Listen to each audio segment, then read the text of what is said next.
안녕하십니까. 오늘은 하나님의 형상에 대해서 간단하게 생각해 보고자 합니다. 일반적인 관점에서가 아니라 칼 바르트와 에밀 브루너 사이에서 이루어졌던 논쟁을 중심으로 해서 생각해 보고자 합니다. 물론 칼 바르트와 에밀 브루너 사이에서 이루어진 논쟁은 하나님의 형상에 관한 것만은 아닙니다.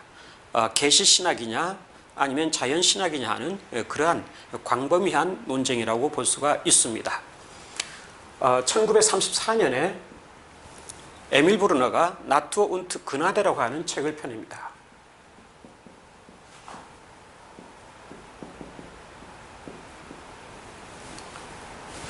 자연과 은총 또는 자연과 은혜라고 하는 제목이죠. 이 책이 나왔을 때에 칼 바르트가 여기에 맞서서 1934년 동일한 해에 종교개혁기념일의 9이라고 하는 책을 펴니다. 아니다 하는 말이죠. 에밀 브루너에 대해서 정면적으로 반박하는 그러한 내용입니다.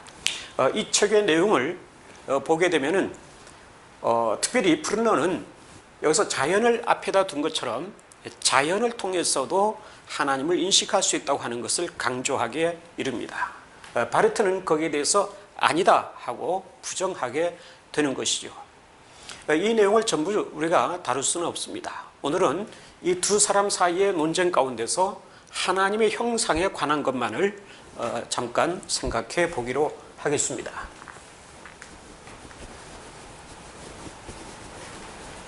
이 하나님의 형상이라고 하는 것은 여러분들이 잘 알다시피 창세기 1장 27절에 나오는 말씀이죠. 형상이라고 하는 것은 히브리어로 첼렘이라고 하는데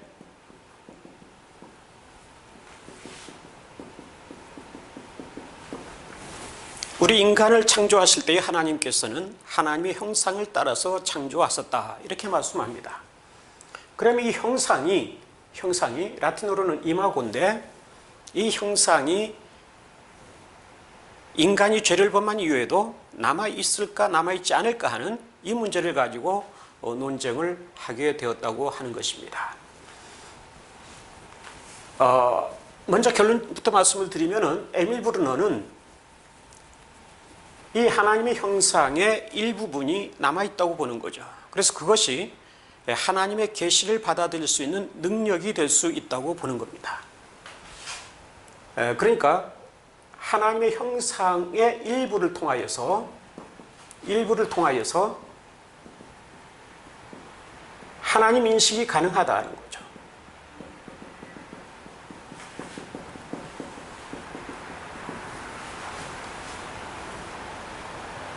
그런 점에서 이 하나님의 형상의 일부, 이것이 바로 하나님의 계시를 받아들일 수 있는 능력이 된다고 하는 겁니다.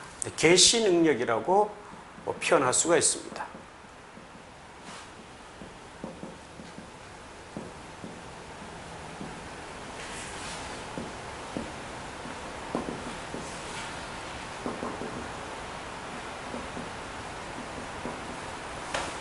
오펜바랑스메이티카이트라고 해서 계시 능력, 계시를 받아들일 수 있는 능력이 인간에게는 일부 남아있다고 보는 거죠. 그래서 이 일부를 통해서 계시를 받아들일 수 있다 이렇게 되기 때문에 이것을 흔히 접촉점이 된다고 얘기합니다. 그래서 접촉점 논쟁이라는 말을 하죠. 하나님의 계시를 받아들일 수 있는 하나님의 형상의 일부분, 그것이 바로 접촉점이 될 수 있다고 하는 거죠.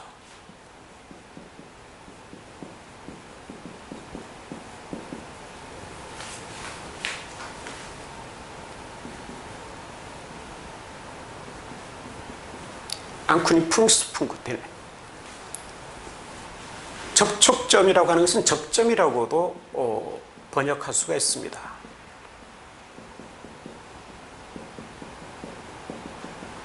한국에서는 접촉점이란 말을 많이 쓰게 되는데 접점이라고 번역을 해도 문제가 없다고 할 수가 있겠습니다. 이 접점이 하나님의 계시를 받아들일 수 있는 하나의 통로가 될 수 있다고 하는 거죠.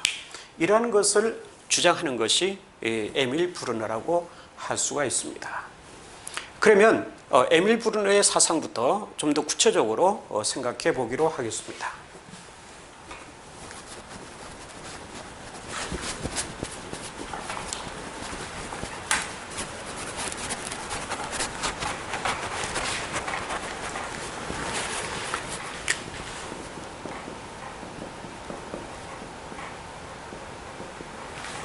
에밀 브루너와 칼 브루트는 둘 다 스위스 사람입니다. 물론 독일어로 학문적인 작업을 했습니다마는 이 에밀 브루너와 칼 바르트는 같은 스위스 사람일 뿐만 아니라 굉장히 절친한 친구였습니다. 그런데 이 논쟁을 통하여서 이 계시신학이냐 자연신학이냐가 하는 이 논쟁을 통하여서 둘은 결별하게 됩니다. 그래서 아주 원수지간인 것처럼 지내게 되었다고 할 수가 있죠. 근데 에밀 브루너는 아까 말한 나투 운트 그나데라고 하는 책에서 하나님의 형상을 둘로 구분을 합니다. 하나는 실질적 형상이죠.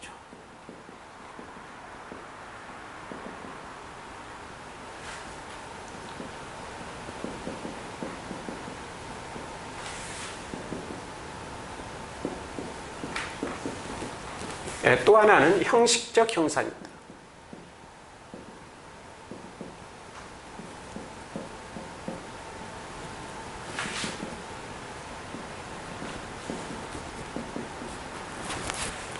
이렇게 둘로 나눈 다음에 그는 논리를 계속해서 전개를 하게 되는데 이 실질적 형상이라는 것은 무엇이냐 하면은 그는 원의라고 얘기합니다.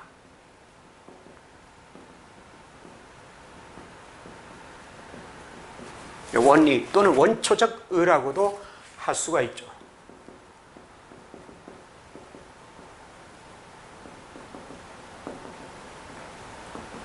라틴어로는 유스티투스 오리지널리스라고 그러는데 원의라고 하는 거죠. 원의. 이 원이라고 하는 것은 인간이 처음에 창조될 때에 의로운 존재로 창조되기 때문에 선을 소유하고 있다고 하는 거죠. 그래서 선의 상태로 존재하고 있으며 더 나아가서는 선을 행할 수 있는 자유의지가 있다고 하는 거죠. 원의라고 하는 거예요. 그런데 이 원의가 인간이 죄를 범함으로써 완전히 파괴됐다고 봅니다. 이것은 에밀 브루너가 칼 바르트와 마찬가지로 동일하게 주장을 하는 측면이죠. 인간이 죄를 범함으로써 선의 상태로 존재할 수 있는 능력 또는 선을 행할 수 있는 자유의지 이러한 것들을 전부 상실하고 말았다 이렇게 주장을 합니다. 그럼 문제는 여기 있습니다. 에밀 브루너는 이 형식적 형상에서 여러 가지를 얘기하는데 우선 이 형식적 형상은 남아있다고 보죠. 인간이 죄를 범했어도 형식적 형상은 남아있다. 왜 남아있어야 되냐 하면은 이것이 바로 아까 말한 접촉점이 될 수 있다고 하는 거죠. 하나님의 계시를 받아들일 수 있는 하나의 인간의 계시적 능력이 될 수 있다고 보는 거죠. 그러면 어떤 것을 얘기하느냐 하면은 몇 가지를 들 수 있습니다. 하나는 인간성이죠.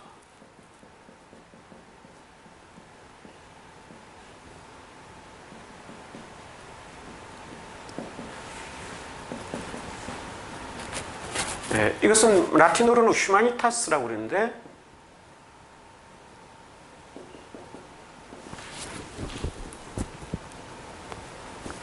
소문자로 쓰겠습니다. 휴마니타스. 독일어는 다르게 후마니테트라는 말도 있습니다만은 브루너는 다스 휴마니툼이라는 말을 쓰죠. 인간성이 있다. 그 다음에 두 번째는 주체성을 가지고 있다는 거죠.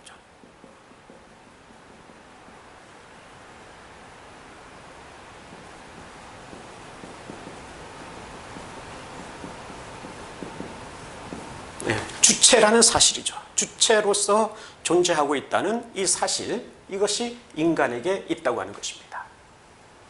그런데 이 주체성에는 또한 두 가지가 대표적으로 둘 수 있는데 하나는 언어 능력이죠.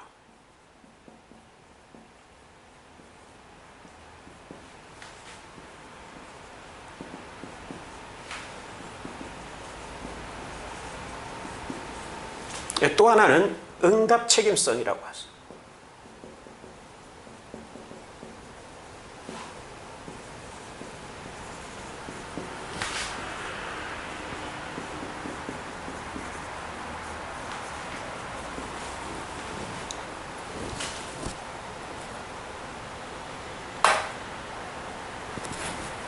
Verantwortlichkeit, 그래서 응답 책임성이 있다고 하는 겁니다.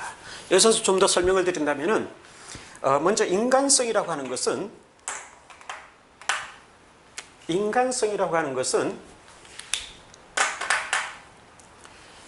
인간만의 고유한 성격, 특징, 존재를 말하죠.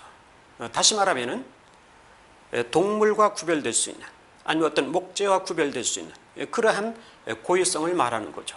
그뿐만이 아니라 에밀 브루너는 이 인간성이 있다고 하는 것은 죄를 범할 수 있는 가능성을 소유한 자라고 하는 겁니다. 그의 논리에 따르면은 만약에 이 인간성까지도 상실되고 파괴되었다고 한다면은 인간이 죄를 범할 수 있는 능력, 가능성이죠. 인간이 죄를 범할 수 있는 가능성도 없어지고 말았다. 그러면 인간이 죄를 범하지 않는다고 하는 거죠. 그렇기 때문에 인간이 죄의 상태로 전락되었다, 타락하였다고 하는 것을 말하기 위해서는 인간성이 남아있다고 보지 않으면 안 된다고 하는 거죠. 그 다음에 두 번째는 주체성입니다. 주체성이라고 하는 것은 언어 능력이 있고 응답 책임성이 있다고 하는 것을 말하는데, 먼저 이 주체성이라고 할 때는 하나님도 주체성을 가지고 있죠. 하나님이 주체자이시고 인간도 주체자인데, 이때에 하나님은 원형적 의미에서의 주체성을 가지고 있어요. 원형적 주체성이죠. 그러나 우리 인간은 모조적 주체성을 가지고 있다고 하는 겁니다. 그러니까 하나님의 주체성을 본받아서 가지고 있는, 그것이 바로 모조적 주체성이라고 할 수가 있는 거죠. 그러니까 인간이 주체성을 가지고 있다고 하는 것은 하나님이 가지고 있는 주체성처럼 절대적인 것은 아니죠. 그렇지만은 그는 이 주체성이라고 하는 것은 자기가 주체적 존재로서 결단할 수 있는 능력이 있어야 된다고 하는 거죠.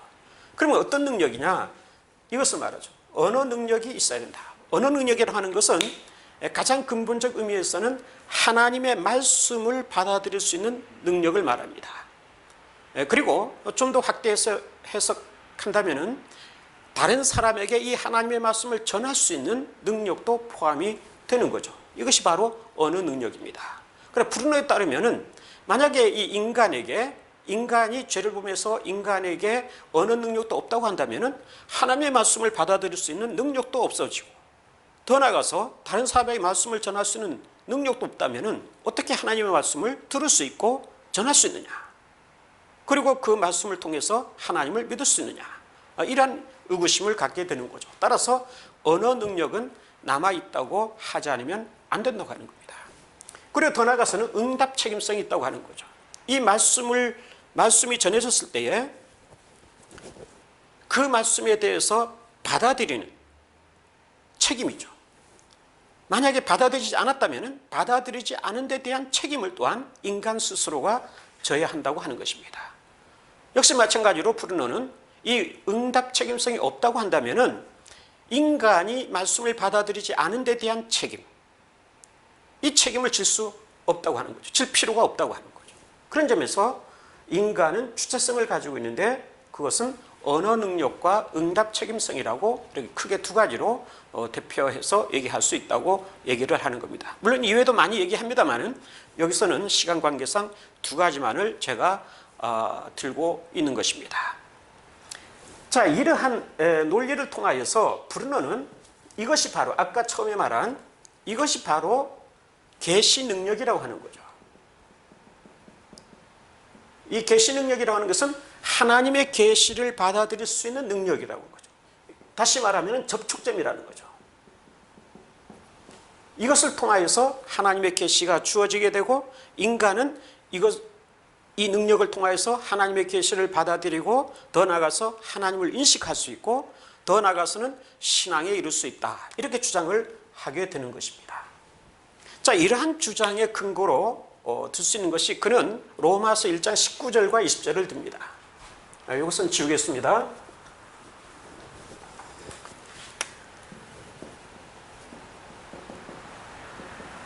로마서 1장 19절과 20절에 보시면은 인간 속에 하나님을 알만한 것, 하나님을 알만한 것이 주어져 있다는 거죠.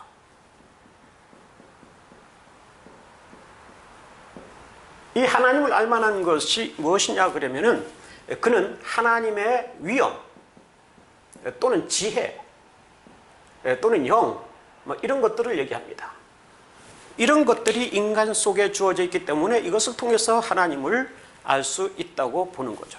그리고 더 나아가서는 1장 20절에 보시면은 만물 속에 하나님의 영원한 능력과 신성, 특별히 하나님의 어떤 성질 이러한 것들이 나타나 있다고 하는 거죠. 그렇기 때문에 성경에서도 분명히 이와 같이 하나님을 알만한 것, 하나님의 계시가 나타나 있는 어떤 만물 이것들이 존재하고 있다는 거죠. 그래서 이것을 인간의 국한에서만 본다면은 하나님의 형상에서 찾을 수 있다고 하는 것입니다. 그래서 브루노는 여기에서 소위 말하면 접촉점이라고 하는 것을 주장하게 되고 그것을 통해서 하나님께 이르는 길을 생각하려고 했던 것입니다. 자, 그런데 이러한 면을 통하여서 그는 더욱더 자기의 주장을 확대하기 시작합니다. 물론 그 확대된 내용을 보기 전에 브루노에게 있어서 소위 말하면 계시신앙 이것을 부정하는 것은 아닙니다. 그는 이것을 전제를 하고 있습니다. 전제를 하고 있다는 것은 즉 인간은 모두가 죄를 범해서 타락했다는 사실 그리고 예수 그리스도를 통해서만이 완전한 계시를 받을 수 있다 이렇게 주장하죠. 다시 말하면 이러한 일반 계시, 이 일반 계시는 불충분하다는 사실, 하나님을 인식함이 있어서든지 신앙에 이른다든지 구원을 얻는 데 있어서 불충분하다고 하는 사실을 인정을 합니다. 이것을 전제를 하고 있죠. 그러면서 브루노는 나와 바르트는 이 점에 있어서는 동일하다 이것을 얘기하죠. 동일하다고 얘기하면서도 이 부분을 강조하게 됩니다. 이 부분을 확대해서 해석하게 되는 거죠. 그럼 어떤 해석을 하느냐 하면은 이것을 통하여서 에밀 브루노는 자연신학을 얘기합니다.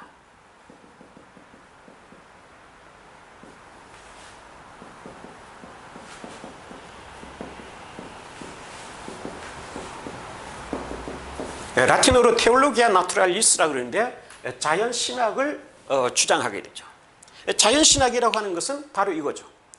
인간에게 주어진 어떤 특별한 요소들 또는 만물 속에 나타난 하나님의 계시의 잔존, 흔적들이죠.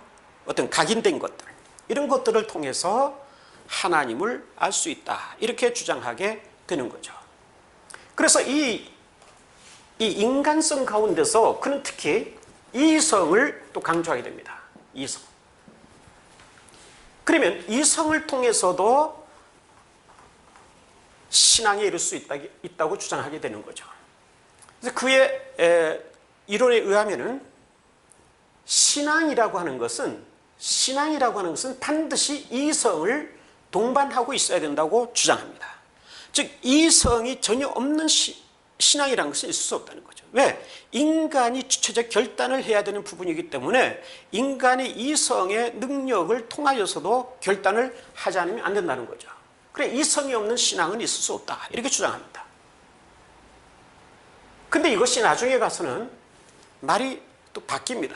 어떻게 바뀌냐 하면은 인간이 가지고 있는 이성이라는 것은 죄의 이성이라고 하죠. 죄의 이성. 그렇기 때문에 이 이성을 통해서는 모든 것이 왜곡될 수밖에 없다고 하는 겁니다. 그러면서 그는 하나님의 말씀, 하나님의 말씀만이 하나님의 말씀을 받아들일 수 있는 창조를 한다, 이렇게 얘기하죠. 하나님의 말씀만이 하나님의 말씀을 받아들일 수 있는 창조를 한다. 그런데 이것은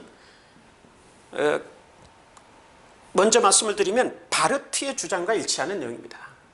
그리고 바르트를 비판하면서 그는 바르트의 사고, 바르트의 사유, 거기로 회귀하고 있는 모습을 보여주고 있는 것입니다. 자, 이처럼 어떻든 브룬너는 형식적 형상은 남아있다고 주장함으로써 그 형식적 형상을 통하여서 자연신학계로 이르게 되는 거죠. 사실 그의 책을 통해서 보면은 여기에 이제 제가 복사한 내용을 갖고 왔습니다만은 이게 나투 운트 그나데라고 하는 책입니다. 브루너가 쓴 나투 운트 그나데라고 하는 책인데 60페이지, 독일어로 60페이지 정도 되는 그렇게 두껍지 않은 분량의 논문이라고 할 수가 있죠. 이것을 통해서 그는 자기의 이론을 폈던 것입니다. 자, 이러한 내용에 대해서 칼 바르트는 아연실색을 합니다. 굉장히 놀라운 표정을 금할 수가 없는 거죠. 그래서 동일한 1934년에 칼 바르트는 나인이라고 하는, 아까 말한 나인이라고 하는 책을 썼는데, 여기에서 그는 이 에밀 브루너의 사상을 조목조목 열거하면서 비판을 하기 시작합니다. 가장 먼저 중요한 것은 그는 계시를, 에밀 브루너는 계시를 세 가지로 보고 있는데, 에밀 브루너입니다. 제1계시, 제2계시, 제3계시로 보죠. 제1계시는 창조물을 말합니다. 피조물들을 말하는 거죠. 그 다음에 제2계시는 예수 그리스도를 가리킵니다. 예수 그리스도가 제2계시. 제3계시는 내세적인 것인데 얼굴과 얼굴을 맞대서 보는 그러한 차원이 바로 제3계시라고 얘기하는 거죠. 바르트는 바로 이러한 면을 가지고 공격을 합니다. 그럼 뭐냐면은 예수 그리스도라고 하는 계시 앞에다가 이 제1계시를 전제하고 있다는 거죠. 제1계시를 전제하고 있다. 이게 문제라고 하는 겁니다. 칼 바르트에 있어서는 예수 그리스도만이 유일한 계시이죠. 예수 그리스도만이 계시 그 자체라고 할 수가 있는 거죠. 그런데 에밀 브루너는 예수 그리스도 앞에 이미 피조물을 통한 계시, 이것을 주장하고 있다고 하는 것입니다. 여기서부터 모든 사상의 근거가 틀어지기 시작했다고 보는 거죠. 그러면서 더 나아가서 에밀 브루너는 이 형식적 형상이 남아있다고 주장함으로써 이것이 실질적으로는, 그 내용적으로는 실질적 형상을 대신하고 있다.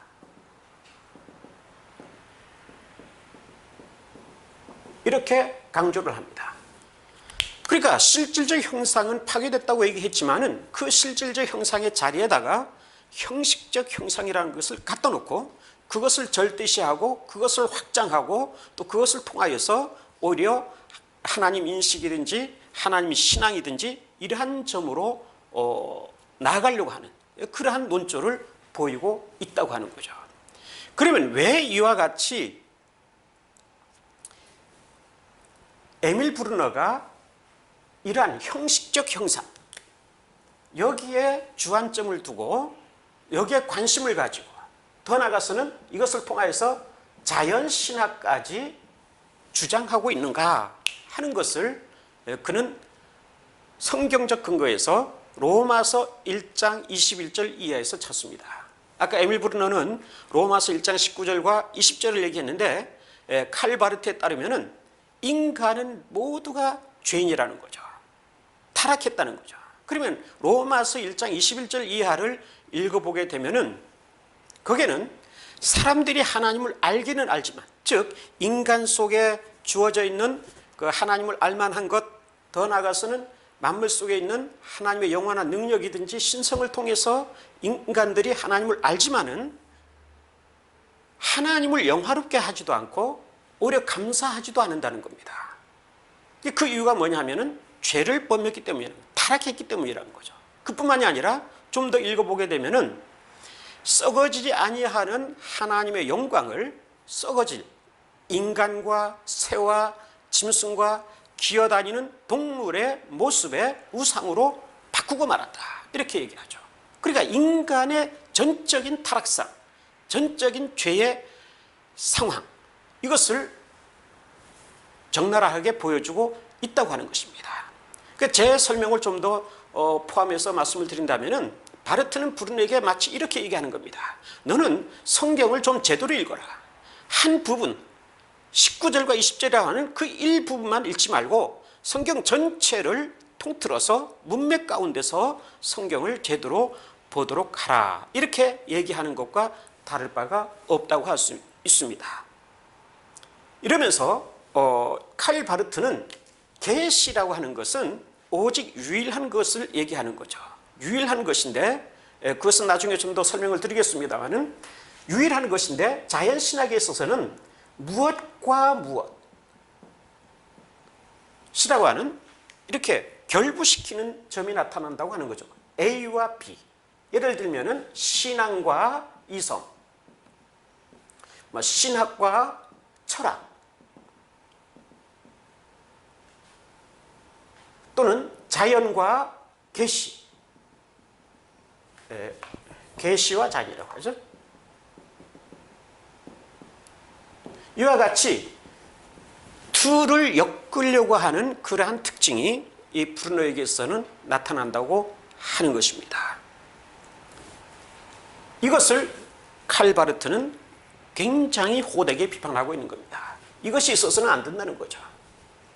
인간은, 다시 말하지만 인간은 죄인이기 때문에 하나님의 계시를 받아들일 수 있는 능력이 전혀 없다고 하는 겁니다.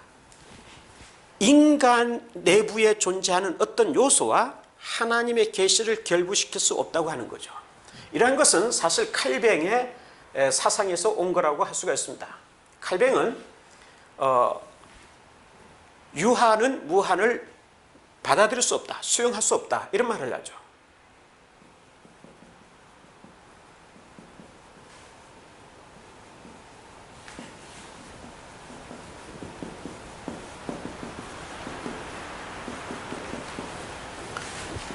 유한은 무한을 수용할 수 없다, 받아들일 수 없다고 하는 거죠. 여기서 유한이라고 하는 것은 이 세상에 존재하는 모든 피조물이죠. 인간을 포함해서 게다가 더욱이 인간이라고 하는 것은 죄를 범한 존재이기 때문에 하나님, 무한자이신 하나님을 받아들일 수가 없는 거죠. 그렇기 때문에 유한자 속에 있는 그 어떤 것과 무한자 속에 있는 그 어떤 것을 결부시켜서 그것을 받아들이려고 한다든지 또는 거기에 이르려고 한다든지 하는 것은 있을 수가 없는 것이, 불가능한 것이라고 하는 것입니다. 그렇다면은 여기서 한 가지 문제가 대두가 되는데, 그러면 인간이 죄를 보면서 완전히 형상이 파괴됐다, 하나님의 형상이 완전히 파괴됐다고 한다면은 아까 말한 브루노처럼 인간성이 남아있다든지 주체성이 남아있다든지, 그래서 하나님께로부터 오는 말씀이든지 계시를 받아들일 수가 있을 텐데, 바르트에게서는 이것이 전부 완전히 파괴됐다고 한다면은 어떻게 하나님의 말씀을 받아들일 수 있는가, 하나님의 계시를 받아들일 수 있는가 하는 문제가 대두가 되는 거죠. 여기서 바르트는 이런 말을 합니다. 우리에게 있어서 인간이 신앙에 이르는 것이 아니다, 신앙애로 이르는 것이 아니다. 오히려 신앙이 인간에게 이르는 것이다. 인간에게 이르는 것이다. 그런데 여기서 말씀을 통하여서 이렇게 말하죠. 말씀을 통해서. 신앙이 말씀을 통해서 인간에게 이른다고 얘기합니다. 이때 이 말씀이라고 하는 것은 하나님의 말씀인데 지난번에 제가 하나님의 말씀의 삼중 형태에 대해서 설명을 했습니다마는 여기는 예수 그리스도, 성경, 더 나아가서는 설교, 성례전 이런 것들을 둘 수가 있는 거죠. 이 말씀을 통해서 인간에게 주어지게 되는데 이 말씀을 우리에게 전해주시고 전달해 주시는 분은 누구냐면 성령이라는 거죠. 성령께서 우리에게 찾아오셔서 하나님의 말씀을 전달해 주시게 되는 거죠. 그러면 그 속에서 우리는 소위 말하면 중생을 하게 되는 것이고 죽었던 것 같은 우리의 의지든지 우리의 결단력이든지 이러한 것들이 회복을 하게 된다고 하는 것입니다. 따라서 성령의 능력 또는 말씀의 능력 이것만이 우리를 회생시킬 수 있다는 거죠. 중생시킬 수 있고 회복시킬 수 있다고 하는 것입니다. 그래서 바르트는 이 점을 굉장히 강조합니다. 우리가 하나님의 계시를 받아들일 수 있고 또 하나님의 은혜를 받아들일 수 있는 길은 하나님의 말씀 그 자체, 이 말을 하죠. 하나님의 말씀 그 자체이고 하나님의 말씀의 능력, 하나님의 말씀 능력 그 자체이고 성령의 능력이다, 이런 말을 합니다. 하나님의 말씀의 능력 그 자체이고 성령의 능력이다, 이런 말을 합니다. 이것을 통해서만이 하나님께 이룰 수 있다는 거죠. 다시 말하면 하나님을 인식할 수 있고 하나님을 신앙할 수 있다고 하는 것입니다. 여기서 잠깐 다른 것을 통해서 설명을 드린다면은 그가 1922년에 쓴 로마서라는 책이 있습니다. 이 로마서라는 책에서 그가 굉장히 의미심장하게 쓰는 용어가 하나 있는데 공동이란 말이 있죠. 공동.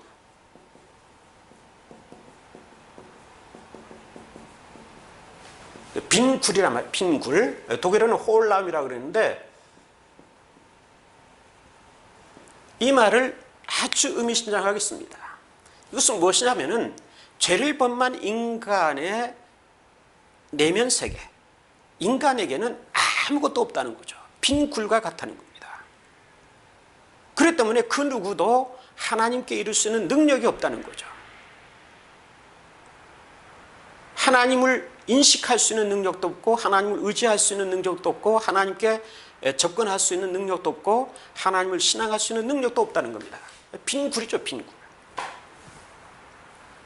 그럼 이 빈굴에 하나님의 말씀이 성령을 통해서 주어졌을 때에 그때에 인간은 여기에 하나님의 능력으로 충만하게 되고 그 능력을 통해서 하나님을 인식할 수 있고 신앙할 수 있다고 하는 것입니다. 그런 점에서 이 능력이라고 하는 것은 이 하나님의 말씀의 능력이든지 성령의 능력이든지 하는 것은 인간에게 주어졌을 때에 그 인간에게 주어진 능력이라고 하는 것은 이때에 대여된 능력이라고 해요.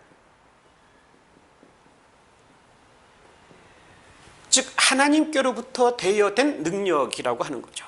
에밀 브루너가 굉장히 다르죠. 에밀 브루너는 인간이 태어날 때부터 생득적으로 인간 속에 일정 부분의 능력이 남아있다고 보는 거죠. 형식적 형상으로서 남아있다고 보지만은 칼바르트는 그것도 전부 소실되고 상실되고 없어지고 말았다고 보는 거죠. 단지 하나님께로부터 능력이 주어졌을 때에, 즉 대여된 능력을 가지고 하나님께로 나갈 수 있다고 하는 것을 강조하고 있는 것입니다. 자, 이렇게 볼 때에 칼바르트와 에밀 브루너 사이에는 커다란 차이점이 보이는데, 물론 이제 공통점은 계시신학, 즉 예수 그리스도를 통해서만이 완전한 하나님을